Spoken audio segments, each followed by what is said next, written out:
Cousins ಎಲ್ಲ ಸೇರ್ಕೊಂಡ್ಬಿಟ್ಟು ಮತ್ತೆ exhibition ಕಡೆ ಹೋದ್ವಿ. ಅವರು ಕೂಡ ನೈಟ್ ಊರಿಗೆ ಹೋಗ್ತೀನಿ ಅಂತ ಹೇಳಿದ್ರು. ಸೊ ಅದಕ್ಕೆ ಹೆಂಗಿದ್ರು ಮನೆ ಹತ್ರನೇ ಅಲ್ವಾ, ಒಂದ್ ರೌಂಡ್ ಹೋಗಿ ಬಂದ್ಬಿಡೋಣ ಅಂತ ಅನ್ಕೊಂಡು ಎಲ್ರು ಕೂಡ ಬಂದಿದೀವಿ. ಸಖತ್ತಾಗಿ ಎಂಜಾಯ್ಮೆಂಟ್ ಕೂಡ ಮಾಡಿದ್ವಿ, ಸಖತ್ತಾಗೆ ಫನ್ ಇತ್ತು. ಹಂಗೇನೆ ನೆಕ್ಸ್ಟ್ ಡೇ ಅವರೆಲ್ಲ ನೈಟೇ ಊರಿಗೆ ಹೋಗಿದ್ರಿಂದ ಸೊ ಲೇಟ್ ಆಗಿ ಮಾರ್ನಿಂಗ್ ಸ್ಟಾರ್ಟ್ ಆಯ್ತು. ಸೊ ನಿನ್ನೆ ರಾತ್ರಿ ಊಟ ಎಲ್ಲ ಮಾಡಿರೋ ಪಾತ್ರೆಗಳನ್ನೆಲ್ಲ ಹಂಗಂಗೆ ಬಿಟ್ಟು ಮಲ್ಕೊಂಡಿದ್ವಿ. ಸೊ ಇಲ್ಲಿ ನಾನು ಅದಕ್ಕಿಂತ ರೆಡಿ ಆಗ್ತಿದ್ದೀನಿ. ಏನೋ ಏನೋ ಏನೋ ಏನ್ ಸ್ಮಾರ್ಟ್ ಆಗಿದೆಯಲ್ಲ, ಆಫ್ರಿಕಾದಿಂದ ನಡ್ಕೊಂಡೇ ಬಂದ್ಬಿಟ್ಟಿಯೇನೋ. ರೆಡಿ ಯಾಕಪ್ಪ ಅಂದ್ರೆ ಪಾತ್ರೆ ತೊಳೆಯಕ್ಕೆ, ಯಾಕಂದ್ರೆ ತುಂಬಾನೇ ಬಿಸಿಲಿತ್ತು. ಸೊ ಅದಕ್ಕೆ ತಲೆ ಮೇಲೆ ಸ್ವಲ್ಪ ವೇಲೆಲ್ಲ ಹಾಕೊಂಡ್ಬಿಟ್ಟು ಪಾತ್ರೆ ತೊಳೆಯೋಣ ಅಂತ ಹೇಳ್ಬಿಟ್ಟು ಪಾತ್ರೆ ತೊಳೆದೆ.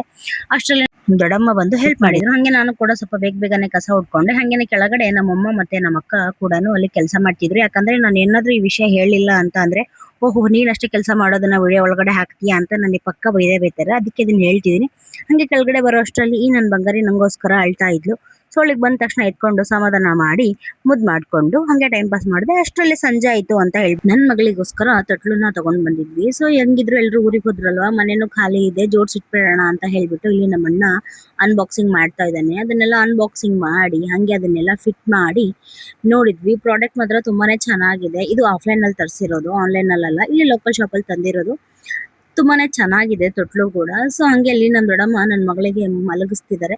ಸೊ ಹಿಂಗಿತ್ತು ಇವತ್ತಿನ ಈ ನನ್ನ ಮಿನಿ ವ್ಲಾಗ್. ನಿಮಗೆ ಏನಾದ್ರೂ ಈ ಮಿನಿ ವ್ಲಾಗ್ ಸ್ವಲ್ಪನಾದ್ರೂ ಇಷ್ಟ ಆದ್ರೆ ಲೈಕ್ ಮಾಡಿ, ಶೇರ್ ಮಾಡಿ, ಹಂಗೆ ಕಮೆಂಟ್ ಮಾಡೋದನ್ನ ಮರಿಬೇಡಿ. ಬಾಯ್.